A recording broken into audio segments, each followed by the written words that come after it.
لیکن ان 2 رکعتوں کو اسی طرح پڑھا جائے گا کہ جس طرح عیدگاہ میں یا مسجد میں عید کی نماز پڑھتے ہیں. عید کی 2 رکعتیں جو ہیں ان کو اسی طرح سے پڑھا جائے گا کہ جس طرح عام حالات میں عید کی نماز پڑھی جاتی ہے مسجد یا عیدگاہ میں. اس میں 2 رکعتوں کے اندر پہلی رکعت میں 7 تکبیریں ہوں گی. تکبیر تحریمہ کے ساتھ اللہ اکبر کہہ کر ہاتھ باندھیں گے، ثنا پڑھیں گے، اور پھر اس کے بعد ہر تکبیر کے ساتھ ہاتھ اٹھاتے ہوئے 6 تکبیریں کہیں گے، اور 6 تکبیریں کہنے کے بعد پھر جو ہے آگے تلاوت شروع کریں گے سورۃ فاتحہ سے لے کر. اور اس کی دلیل کیا ہے؟ اس کی دلیل عمرو بن شعیب رضی اللہ تعالیٰ عنہ کی حدیث ہے. فرماتے ہیں کہ نبی کریم صلی اللہ علیہ وسلم نے عید کی نماز پڑھائی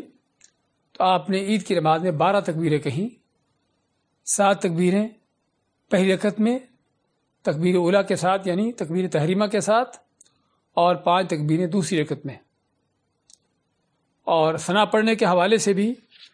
جس طرح کہ ابن عمر کی حدیث ہے، فرماتے ہیں کہ میں نے ابو ہریرہ رضی اللہ تعالیٰ عنہ ان کے پیچھے عید کی نماز پڑھی تو انہوں نے پہلی رکعت میں 7 تکبیریں کہیں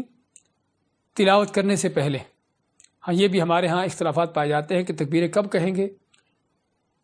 تو بعض لوگ کہتے ہیں کہ تلاوت وغیرہ قرات کرنے کے بعد رکوع سے پہلے تکبیریں کہیں گے، لیکن احادیث کی روح سے جو ہے وہ یہ ہے کہ آپ صلی اللہ علیہ وسلم کی سنت اور صحابہ کرام کا عمل جو تھا وہ تکبیر تحریمہ کے بعد تکبیریں کہنا پہلی رکعت میں، اور دوسری رکعت میں جب آدمی سجدہ سے اٹھ کے کھڑا ہوتا ہے اس وقت تکبیریں کہنا، نہ کہ تلاوت کے بعد بلکہ تلاوت سے پہلے. تو ابن عمر فرماتے ہیں کہ ابو ہریرہ رضی اللہ عنہ نے ان کو عید کی نماز پڑھائی تو انہوں نے 7 تکبیریں کہیں قبل القراءہ، قرات کرنے سے پہلے. اور اسے علماء نے اخذ کیا ہے کہ تکبیروں سے پہلے ثنا پڑھی جائے گی، تکبیر تحریمہ کہیں گے، پھر ثنا پڑھیں گے، اور ثنا پڑھنے کے بعد پھر 6 تکبیریں کہیں گے، اور پھر اس کے بعد سورۃ فاتحہ کی تلاوت شروع کر دیں گے. اور جس طرح ہم جانتے سمجھتے ہیں کہ سبھی کہ عید کی نماز میں تلاوت بلند آواز سے ہوتی ہے، تو 7 تکبیریں ہم پہلی رکعت میں کہیں گے، تکبیر تحریمہ کہتے ہوئے ہاتھ اٹھائیں گے، ہاتھ باندھ کر ثنا پڑھیں گے، اس کے بعد پھر ہر تکبیر کے ساتھ ہاتھ اٹھائیں گے اور باندھیں گے، ہر تکبیر کے ساتھ ہاتھ اٹھا کر باندھیں گے، اور اس طرح کے 6 تکبیریں تکبیر تحریمہ کے بعد کہیں گے. اس کے بعد اعوذ باللہ بسم اللہ پڑھ کے فاتحہ پڑھیں گے، اور فاتحہ کے بعد جو ہے وہ نبی اکرم صلی اللہ علیہ وسلم کی 2 طرح سے سنت ہے عید کی نماز میں. آپ بعض اوقات تو پہلی رکعت میں سورۃ قاف اور دوسری رکعت میں سورہ قمر پڑھتے عید کی نماز میں، اور بعض اوقات آپ پہلی رکعت میں سورۃ الاعلیٰ فاتحہ کے بعد اور دوسری رکعت میں فاتحہ کے بعد سورۃ الغاشیہ پڑھتے. تو دونوں ہی طرح سنت سے ثابت ہے، آدمی جس طرح سے بھی کر لے صحیح اور جائز ہے. یعنی اگر آپ کو سورۃ قاف سورۃ القمر آتی ہے تو آپ یہ دونوں صورتیں پڑھ سکتے ہیں، اور اگر آپ کو سورۃ الاعلیٰ سورۃ الغاشیہ آتی ہے تو یہ بھی پڑھ سکتے ہیں، اور اگر کسی کو یہ صورتیں نہیں بھی آتی تو جو بھی اس کو صورتیں پڑھنا میسر ہو پڑھ سکتے ہیں، کیونکہ ان صورتوں کا پڑھنا سنت ہے، نبی کریم صلی اللہ علیہ وسلم کی سنت ہے. اگر عمل ہو سکے تو بہت اچھی بات ہے، بہت بہتر ہے،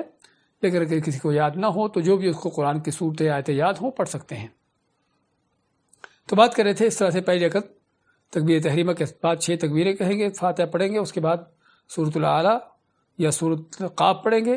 رکوع کریں گے، پوری رکعت مکمل کرنے کے بعد دوسری رکعت کے لیے کھڑے ہوں گے. اب دوسری رکعت کے لیے کھڑے ہوتے سجدہ سے اٹھتے ہوئے ہم تکبیر کہتے ہیں، تو سجدہ سے اٹھتے ہوئے تکبیر کہنے کے بعد جب سیدھے کھڑے ہو جائیں گے تو سیدھے کھڑے ہونے کے بعد پھر 5 تکبیریں کہیں گے. سیدھے کھڑے ہونے کے بعد پھر ہم 5 تکبیریں کہیں گے، اور جس طرح ہم نے پہلی رکعت میں کیا ہے ہر تکبیر کے ساتھ ہاتھ اٹھاتے ہوئے ان کو باندھیں گے، اور جو ہے اس طرح سے 5 تکبیریں کھڑے ہو کر کہیں گے دوسری رکعت میں. اور یہ 5 تکبیریں کہنے کے بعد پھر سورۃ فاتحہ کی تلاوت، اس کے بعد جو ہے اس کے بعد کہ دوسری رکعت میں جس طرح بتایا ہے کہ یا تو سورۃ قمر ہے اس کی نبی اکرم صلی اللہ علیہ وسلم تلاوت فرمایا کرتے تھے. تو یہ ہے عید کی نماز میں تلاوت کے حوالے سے. اور جس طرح ہم جانتے ہیں کہ اس میں بلند آواز سے تلاوت ہوتی ہے، اگرچہ نماز دن میں پڑھتے ہیں لیکن بلند آواز سے ہوتی ہے.